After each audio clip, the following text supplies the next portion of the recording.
person of the present session, first session, which is under Dr. Shankari endowment. This is just a glimpse of Dr. Bhagyalata Pataskar's achievements. I'll read out the brief note about Dr. Bhagyalata Pataskar. She holds double MA in Sanskrit with a gold medal in 1979, specialization in linguistics, and her PhD topic was Utsarga Apavada relation in Ashtadhyayi. She has held various positions of research as research assistant, research associate and research scientist in Center of Advanced Study in Sanskrit, University of Pune. And presently she is the director of Vedic Samshodhan Mandal, Pune. And she has to her credit nearly 75 publications, including edition of books and research articles. She has completed a project in digitalizing the Shukla Yajurveda Madhyandina Ganapata in 90 DVDs. She has been teaching major grammatical texts to postgraduate students. She has participated in more than 30 national and international seminars. The awards she has received include: she is a nominee of Honorable Governor of Maharashtra for the Academic Council of Kavikula Guru Kalidas Sanskrit Vishwavidyalaya, Ramtek. She has received the Satpalekar Puraskar and Latkar Shastri Puraskar. She has been conferred the title Veda Vibhushana by Kavikula Guru Kalidas Sanskrit Vishwavidyalaya, Ramtek. We have visited Vedic Samshodhan Mandal, Pune, myself and Professor Srinivasan, in the year 2000, and we have met Dr. Bhagyalata Pataskar in person. And we were able to see a beautiful collection of all the Vedic Yaga Upakaranas there being displayed. And she herself being specialized in Vedic literature and Shrauta Sutras, and she is the fittest person now to chair the session on Vedas and Agamas. I now request Dr. Bhagyalata Pataskar to take the chair and conduct the proceedings. Dr. Bhagyalata. Now Dr. Kameswari will honor Dr. Bhagyalata Pataskar on behalf of our research institute.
Dr. Bhagyalata Pataskar has asked Dr. Ramana Sharma to speak fast.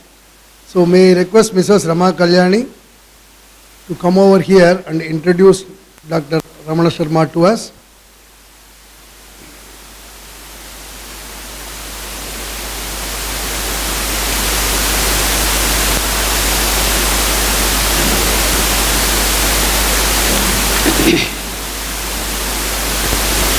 Shri गुरुभ्यो नमः। नमस्तदसे। अहमत्र श्रीमतः doctor Nerur we Shri रमण शर्मा महोदयस्य परिचयं दातुं भवतां पुरतः आगता अस्मि। श्रीमान् श्री रमण शर्मा महोदयः संस्कृते भाषाविज्ञाने च MA द्वयं कृतवन्तः। मङ्गलूरु विश्वविद्यालयतः पूर्वमीमांसायां खण्डदेवस्य अनितरसाधारणयोगदानम् इति विषये संशोधनं कृत्वा PhD प्राप्तवन्तः। इदानीं शर्मा महोदयः नेरूर मध्ये विद्यमान कांची कामकोटिपीठ विद्यास्थाने कृष्णयजुर्वेदे तैत्तिरीयशाखां व्याकरणादिशास्त्रान् च पाठयन्ति। कांची कामकोटिपीठस्य वार्षिक पञ्चाङ्गसभायाः संयोजकः अपि अस्सन्ति। पुणे नगरे विद्यमान श्री सहस्र बुद्धि समाधि मन्दिरात् शब्दविद्या कलानिधि 2013, USA मध्ये विद्यमान यूनिकोड कंसार्टियम संस्थातः दक्षिण भारतीय अपूर्व ऐतिहासिक लिपि एवं अक्षराणां यूनिकोड इति विषये योगदानार्थं यूनिकोड बुल्डाग् अवार्ड 2014 इत्यादि बहुविध अभिमानपत्रैः सम्मानितवतः सन्ति। अनेकेषु विद्वद्गोष्ठिषु राष्ट्रसंस्कृतसम्मेलनेषु च भागं स्वीकृतवन्तः। दिल्ली जवाहरलाल नेहरू विश्वविद्यालये डिजिटैसेशन् आफ् एन्शियण्ट् स्क्रिप्ट्स् इति विषये प्रचलितसम्मेलने रिसोर्स् पर्सन् इति रूपेण अलङ्कृतवन्तः। इदानीं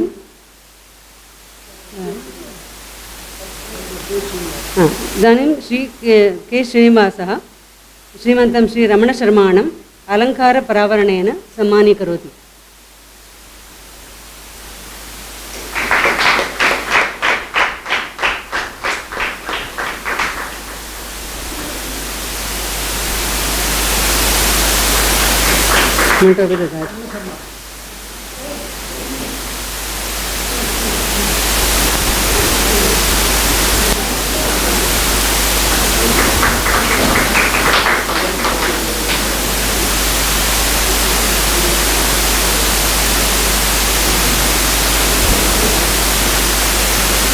वेदेषु पर्यावरणज्ञानम् इति विषये भाषणं कर्तुं श्रीमन्तं शर्माणं सादरं प्रार्थये।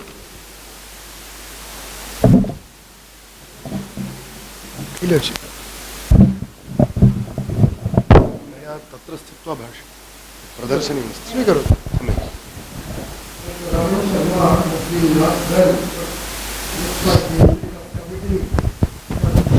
Commitment to very culture, which we represent. He has come over here, in spite of the power of grace in the Dr.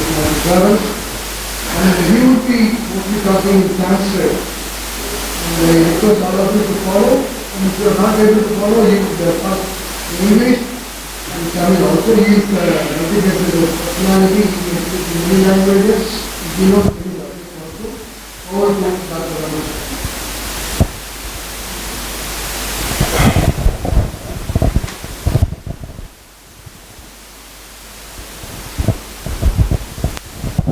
व्यक्तरूपाय निर्गुणाय गुणात्मने समस्त जगदाधारमूर्तये ब्रह्मणे नमः।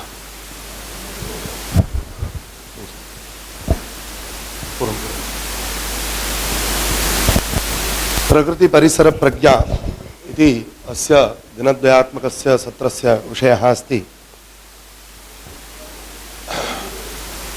प्राचीन भारते प्रकृति परिसर प्रज्ञा इति यद्यपि शीर्षकं दत्तं वर्तते, अथापि तत्र प्राचीनत्वं किम् इति अचिरादेव मित्रवरेण केनचित् संवादः जातः। वेदेषु या दृष्टिः प्रकृतिविषये प्रदर्शिता वर्तते, तत्र साम्प्रदायिकपक्षे वेदः अपौरुषेयः इत्युच्यते। आधुनिकसंशोधकास्तु पौरुषेयं मन्यन्ते, तद्यथा कथञ्चित् तिष्ठतु।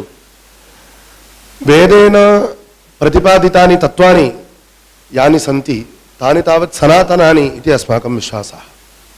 वस्तुतः इदानीम् अस्मिन् काले तादृशः सनातनसम्प्रदायः बहुषु विषयेषु उच्छिन्नः अस्ति इति कृत्वा अस्य प्राचीनशब्दाभिधेयत्वं जातं। वस्तुतस्तु अयं प्राचीनशब्दस्य मुख्यार्थः भवितुं नार्हति इति भाति। तथापि इदानीं प्रकृतौ परिसरे च का दृष्टिः अस्माकं पूर्वतनानाम् आसीत् इति वयं यदि अधिगन्तुं कञ्चन प्रयत्नं कुर्मः, अस्माकं कीदृशी दृष्टिः भवेत्। यद्यपि कालः गच्छति, समाजः परिवर्तते, तथापि जीवनस्य आधारभूतानि तत्त्वानि बहूनि तथैव तिष्ठन्ति। तथा मनुष्यस्तावत् गच्छता कालेन अमनुष्यः न भवति। एवं सति ये इमे अस्माकं प्राचीनानां ग्रन्थाः, तेषां समवलोकनेन जीवने का दृष्टिः आधेया इत्ययं विषयः अस्माभिरधिगन्तुं शक्यः अस्ति इति भावनया तत्र एकैकस्मै एकैकः प्राचीनग्रन्थविभागः दत्तः। तत्र मह्यं वेदः इति अयं विषयः इत्युक्तौ अयं ग्रन्थः आधारत्वेन दत्तः अस्ति। वेदः अनेकशाखात्मना विशालः अस्ति। मम स्वयं तैत्तिरीयशाखायां कृष्णयजुर्वेदस्य शाखायाम् अध्ययनम् अस्ति इति कृत्वा अधिकानि उद्धरणानि अहं तैत्तिरीयशाखायाः दास्यामि। यद्यपि तथापि यावत् सम्भवम् इतराभ्योऽपि शाखाभ्यः उद्धरणानि आहर्तुं प्रयत्नं कृतवान् अस्मि। एकं लघुं दृष्टान्तम् एकां घटनां वदामि, एतां घटनाम् आङ्ग्लभाषया वदामि. A few years back, when I was a student in Bangalore, I was supposed to visit a friend's house, and his relative gave me directions. You get down at this particular bus stand and go up. I was wondering, how am I supposed to go up? And I asked him, do you mean east or west or north or south, what it is? He was not able to specify the direction. He said, no, you get down there and you go up, you will come at his house. So what happened was, actually, this particular bus stop is, many of you might have visited Bangalore. It is a place like this in lots of locations. This particular bus stop is situated in a small valley between two ups. So I got down. I wasn't very sure, but I got down and immediately I got the up which is closest to me. And it says Rajaji Nagar 3rd block, 54th main. I was supposed to go to Rajaji Nagar 4th block, 58th main. I was wondering, I have to cross 50 mains, and then how many more roads, and then when will I arrive at 4th block, for 50th main. So then I spent quite some time in roaming around, and then that was time before cell phones. So I got to a PCO booth and I phoned my friend. I said, you told me to go up. What was I supposed to do? No, you go back to that, this one, you have to get down a little bit and then you go up. So apparently it was the other side. So I was wondering, a person who is living in the city, if a person knows where the sun rises and the sun sets, why would a person not be able to specify the direction, whether north or south? Right now I am living in a village on the banks of the Kaveri near Karur. Even the most uneducated, the people who are working in the fields, they say the bus has gone west and the bus has come towards north.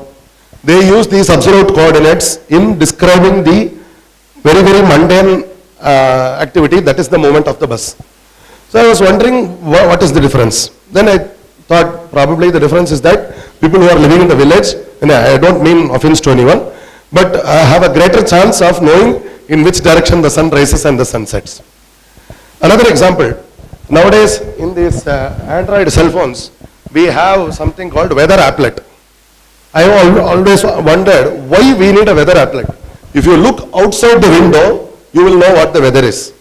If you want to know whether the weather is in some other location or how it will be 1 week from now, that is fine. To know what the weather is today, why do you need a weather applet? This is something that has been bothering me for quite some time. Okay, these are just food for thought. So my brunt or my main argument in this presentation is going to be, what is the way that we look at our environment. The Vedas, they provide insight into what would have been the way that the rishis, our forefathers, they looked at the environment. Yadi asmakam drishtihi tadrishi vartate. Idanim purvam bhashitavadbhihi manushyaha yada itarai saha, harmony iti shabdaha prayuktaha. Manushyaha yada itarai pranibhis saha, itaraihi apranibhis saha, yada samanjasyam na rakshati, tada manushasya swakiya jivane aghatah bhavatyev. एवं सति सामंजस्यं कदा सह रक्षितुं शक्नुयात् इति चेत् पश्यन्तु मां परितः विद्यमानः अयं प्रपञ्चः जडः अस्ति. These are natural, we call them natural resources. We consider them as inanimate objects which are fit to be utilized. That is fine. Parantu एतासु प्रकृति संपत्सु परमेश्वर तत्वस्य चैतन्यस्य, परमेश्वर तत्वम् इति शब्दः एकः तिष्ठतु, तस्यापि अग्रे प्रदर्शनं भविष्यति. चैतन्यमस्ति, अस्मासु यथा चैतन्यं वर्तते तथा समग्रे परिसरे चैतन्यमस्ति, वयं यथा तथैव एतत् सर्वमपि इति यदि मनोभावः आगच्छति तदा नूनं आत्मनः प्रतिकूल श्रूयतां धर्मसर्वस्वं श्रुत्वा चैव अवधार्यताम् आत्मनः प्रतिकूलानि परेषां न समाचरेत् इति किञ्चिदिदम् उक्तं भवति.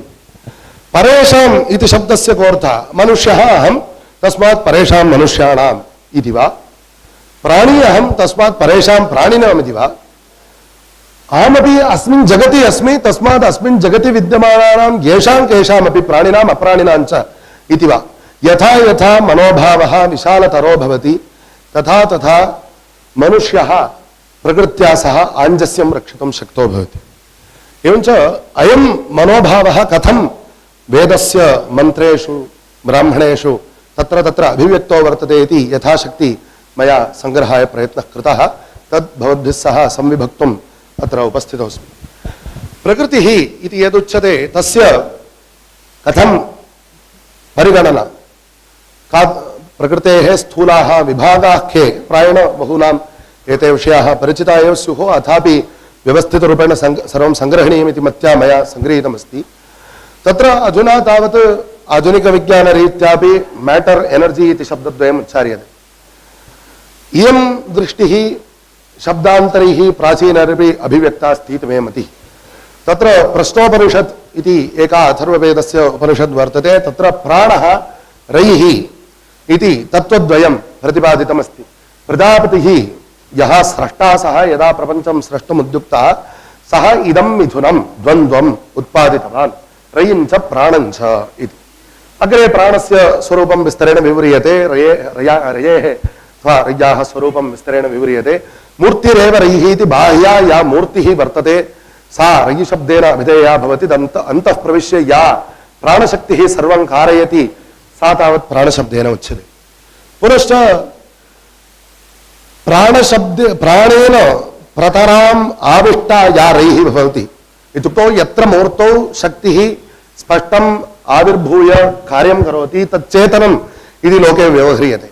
यत्र मूर्तौ चेतनत्वं नानुभूयते तद् जडमित्युच्यते। तदपि विज्ञानं च अविज्ञानं च इति उपनिषदि सः विभागोऽपि प्रदर्शितः अस्ति। पुनः यत् चेतनम् इत्युच्यते तत्र जगत् तस्थिवत् इति शब्दाभ्याम् अयं शब्दप्रयोगः बहुधा वेदे श्रूयते। सूर्यात्मा जगतः इति पूर्वमेव भाषितवद्भिः शब्दः मन्त्रः उदाहृतः। जगतः तस्थुषश्च यच्च गच्छति यच्च तिष्ठति, यद् गच्छति तद् जगत्, यत् तिष्ठति तत् तस्थिवत्। एतयोर्द्वयोरपि सूर्यः आत्मा इति। सूर्यस्य तदात्मत्वं कथमिति विचारः भवतु। अधुना तु मया एतावन्मात्रं प्रदर्शयितुम् इष्टमस्ति। तत्र पुनः जगतः, तत्र जडस्य जगतः पंचसु भूतेषु विभागः यः कृतः अस्ति स तु प्रसिद्धः उपनिषत्सु श्रूयते। मया तु अत्र तैत्तिरीयाद् उद्धृतं। तत्र एतेभ्यः पञ्चभ्यः भूतेभ्यः क्रमेण पृथिव्याः ओषधयो जायन्ते, ओषधीभ्यः अन्नं जायते, अन्नात् पुरुषः। एवञ्च यद्यपि अयं पुरुषः मनुष्यः इति यः वर्तते सः अस्याः शृङ्खलायाः उच्चस्थाने वर्तते, तथापि अयं तु तस्मादेव खलु समुद्भूतः। यदि अयं तैः सह सामञ्जस्यं न रक्षेत् कथमिव स्यात् इति। अग्रे गतं सम्यक् तिष्ठ सम्यक्। तत्र पुनः इदानीम् अत्र पुरुषः इति यद्यपि निर्दिष्टं सर्वस्य प्राणिजातस्य इदम् उपलक्षणम् इति यदि गृह्यते, अत्र प्राणिजातस्य चतुर्धा विभागाः प्राचीनग्रन्थेषु प्रसिद्धा एव। तस्य च उद्धरणम् अग्रे, वैदिकम् उद्धरणम् अग्रे दास्यामि। स्वेदजम् उद्भिज्जम् अण्डजम् जरायुजम् इति इमे विभागाः प्रसिद्धाः प्रायेण भवन्ति। अत्र स्वेदजम् इत्यस्य पृथक् इदानीम् आधुनिकविज्ञानरीत्या पृथक् कथं परिगणनम् इति यद्यपि विभावना स्यात्, तथापि प्राचीनानां बहुषु विषयेषु यः परिगणनाप्रकारः सः भिन्नो भवति। तत्र परिभाषाभेदेन तत्त्वभेदः भवति इति अपेक्षा नास्ति। उदाहरणार्थम् इदं प्रसङ्गाद् वच्मि, यद्यपि प्रकृतस्य अत्यन्तं सम्बद्धं न स्यात्। इदानीं ग्रहः इति कश्चन शब्दः प्राचीने ज्योतिषशास्त्रे श्रूयते। अस्य इस् इक्वल् टु प्लानेट् इति यदि वयं कुर्मः तदबद्धं भवति। सन्ति ग्रहाः ये अधुना प्लानेट् शब्दवाच्याः न भवन्ति, सन्ति प्लानेट् शब्दवाच्याः ये प्राचीनरीत्या ग्रहाः न भवन्ति। एवञ्च अकस्मात् वयम् एकस्य शब्दस्य एकेन शब्देन अनुवादः कर्तव्यः इति बुद्ध्या यदि कुर्मः सर्वत्र साफल्यं नानुभवामः। एवञ्च तेषां प्राचीनानां दृष्टिः का अस्ति, यत्र पक्ष्यादयः अण्डम् उत्पाद्य तस्मादण्डात् कश्चन स्पष्टतरं कश्चन जीवः उत्पद्यते, बहिरागच्छन् दृश्यते, तद् अण्डजमिति विभागे निवेशितमस्ति। यानि च स्वेदजानि यूकादीनि तान्यपि अण्डेभ्यः एव जायन्ते इत्याधुनिकविज्ञानं वदति। अथापि तत्र तान्यण्डानि क्षुद्रतराणि भवन्ति इति कृत्वा तेषाम् अभिव्यक्तिः बहिर्न भवति इति रीत्या सः कश्चन पृथक् विभागः इति परिगणितः। अग्रे गम्यताम्। अग्रे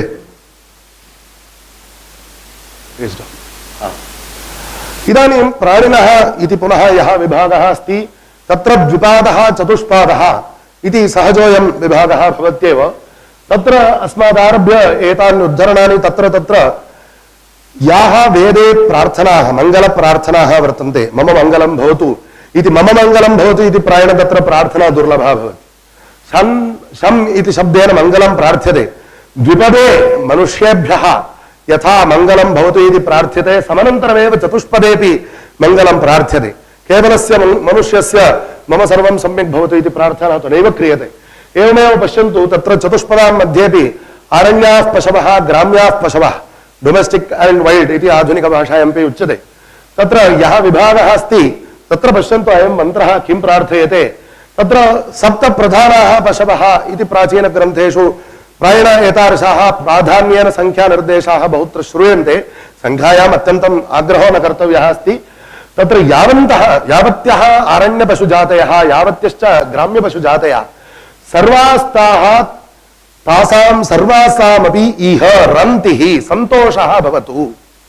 इह अस्मिन् यज्ञकर्मणि इति भवतु, इह लोके इति वा भवतु, सन्तोषः भवतु सर्वेषां। कुतः अस्माकं सन्तोषो भवतु इति प्रार्थना काचन वर्तते, परन्तु तत्र दृश्यतां ये आरण्याः पशवः ये ग्राम्याः पशवः इति वस्तुतः तद् मन्त्रद्वयत्वेन वर्तते।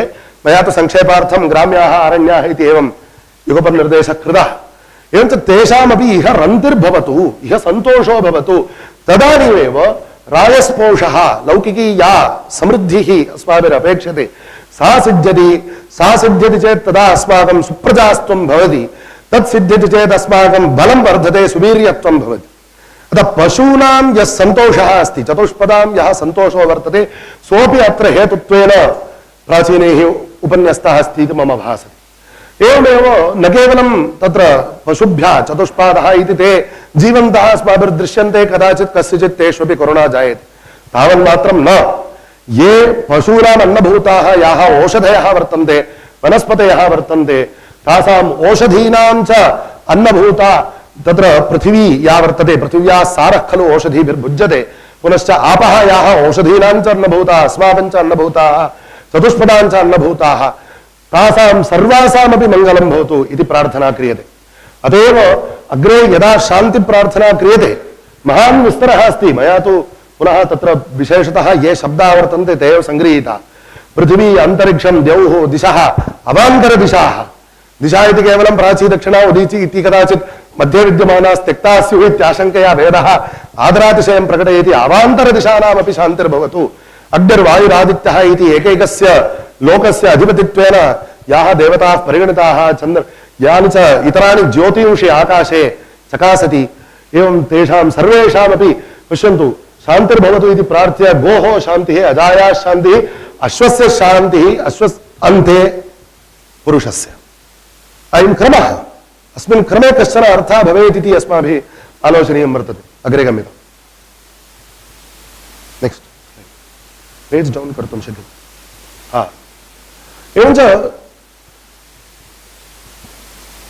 यावन्तः एते विभागाः भवन्तु, इयं दृष्टिः एतेषु सर्वेषु मन्त्रेषु प्रतिफलिता वर्तते। एकस्मात् मूलात् वयं सर्वे आगताः। एवं सति यथा ऊर्णराभिः इति अयं यः कीटविशेषः प्रसिद्धः अस्ति, तस्य शरीरात् जालं सृज्यते, स्पैडर् इति यदुच्यते, तस्य शरीरादेव जालं सृज्यते। तत्र अयं तन्तुः ऊर्णनाभस्य प्रियतमः, सः तन्तुः अप्रियः इति वक्तुं शक्यते वा? जालम् इति अयं यः दृष्टान्तः अस्ति, अयं वस्तुतः अत्यन्तं समीचीनः दृष्टान्तः। पश्यन्तु, भवद्भिर्ज्ञायेत प्रायेण अयम् ऊर्णनाभः कथं स्वकीयान् भक्ष्यान् कीटान् भक्षयति।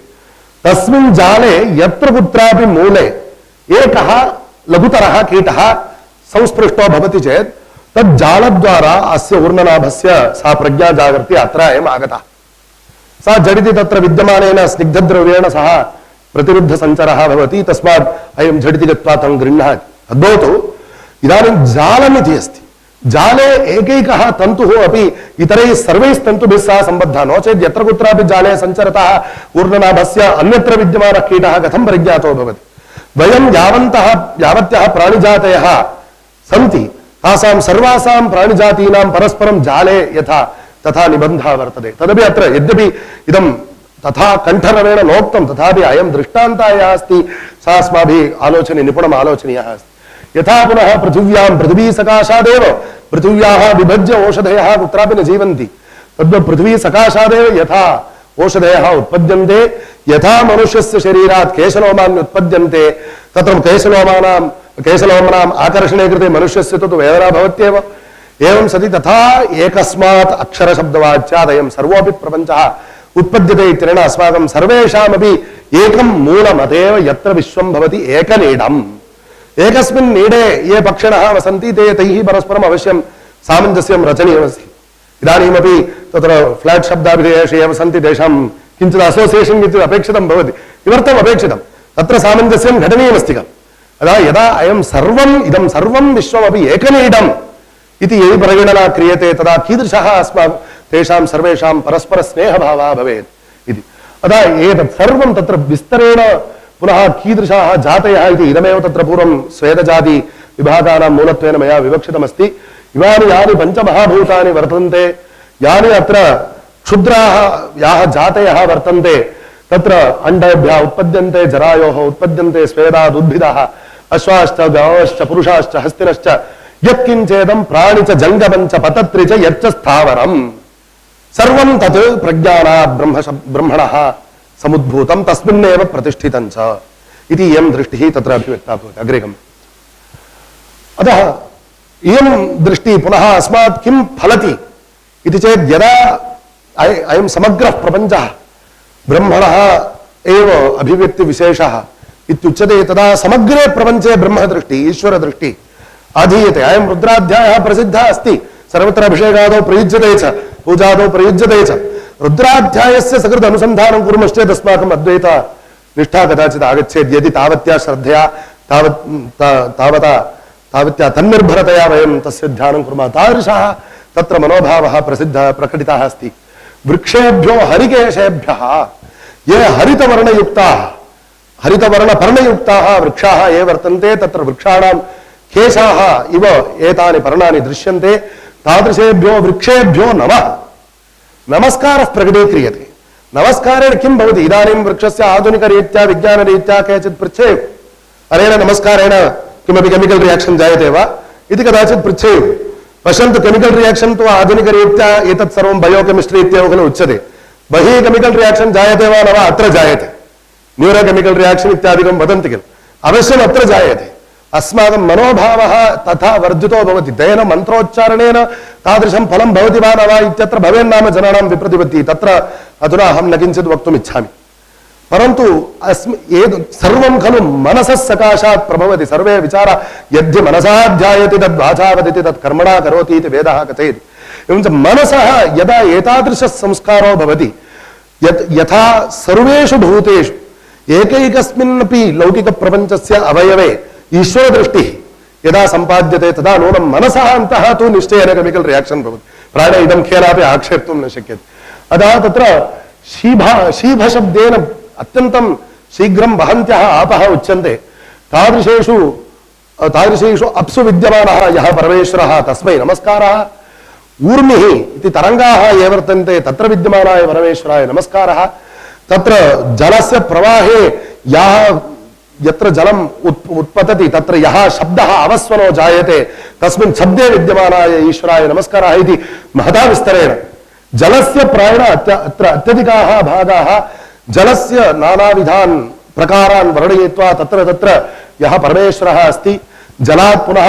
यानि वनानि उत्पद्यन्ते वनेषु पुनः कक्षशब्दवाच्यतया याः ओषधयः विरुधश्च भूमौ वर्धन्ते तत्र सर्वत्र विद्यमानाय परमेश्वराय नमस्कारः इति पुनः तत्र आकाशे मेघः यः जलस्य मूलं वर्तते तत्र परमेश्वरो वर्तते विद्युति परमेश्वरो वर्तते ईध्रम् इति शब्देन शरत्काले विमुक्तजलकः मेघः यः स्वच्छमेघः भवति सा ईध्रशब्देन अभिहिता अस्ति तस्मिन् परमेश्वरो वर्तते आतपोऽपि परमेश्वरो वर्तते सुतराम् आतपो मां पीडयति इति अस्माभिरुच्यते अधुना तावत् विटमिन् डी डिफिशियन्सि इति वदन्ति आतपे वयं नैव गच्छामः सर्वदा वयं चतसॄणां भित्तीनाम् अन्तः भवामः विटमिन् डी डिफिशियन्सि अतः वैद्यः वदति बहिः आतपे सञ्चारं करोतु अस्माकं तात्कालिकरूपेण तत् क्लेशाय वयं तं मन्यामहे परन्तु तत्र परमेश्वरस्य अनुग्रहः अस्ति अस्माकम् अतः वाते महति वातेऽपि परमेश्वरः वर्तते इत्येवं नानाविधेषु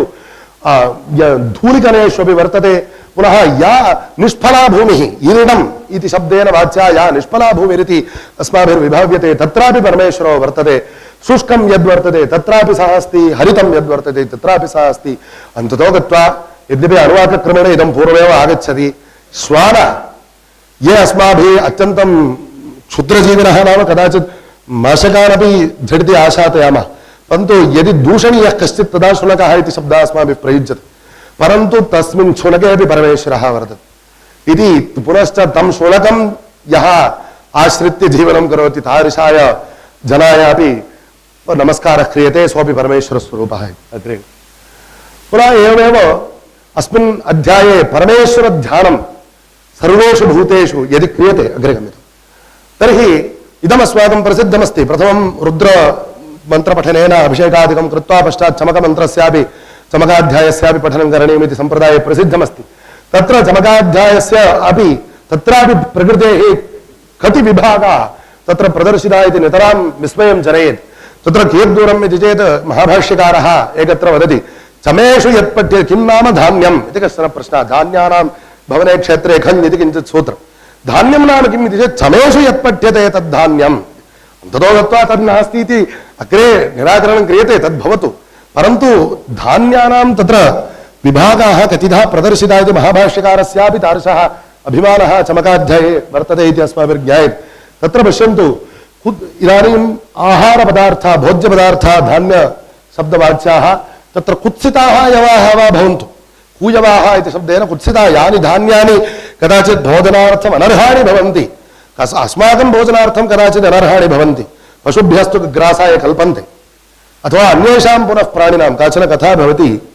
तत्र पूर्वं काञ्चां ये परमाचार्यस्वामिनः आसन् तेषां षष्टितमे वत्सरे इति स्मरामि कैश्चित् भक्तैः भवतां षष्टितमं वत्सरम् अभिलक्ष्य अस्माभिः अभिनवतया किञ्चित् कर्तुमिष्यते आज्ञापयन्तु यथा एकस्मिन् पत्रे षड् भुञ्जीरन् तथा कर्तव्यम् अरे कोऽयम् आचारः अस्ति एकस्मिन् पत्रे षड्जना भुञ्जते चेत् शिष्टाचारः इति परिगण्यते वा विशेषतः अस्मिन् देशे कथम् आचार्यचरणाः एवं वदन्ति इति चेत् ते किञ्चित् कालोत्तरं तेषां तु अयं स्वभावः भवति इति श्रूयते किञ्चित् कालोत्तरं स्वयमेव व्याख्यानं कुतः कथम् एवम् आचार्यैरुच्यते इति भवद्भिरालोच्यते भो प्रथमं भवद्भिः नानाविधाः पूज्याः विद्वांसः अथवा ये अत्यन्तं गुणयुक्ताः ते सर्वे आहूयन्ते भोजनार्थं ते भुक्त्वा गच्छन्ति ततः परं तानि पत्राणि भवन्तः गत्वा बहिः क्षिपन्ति किल तत्र काश्चन जातयः वर्तन्ते द्रविडभाषायां नरिकुरवर् इति शब्देन ते उच्यन्ते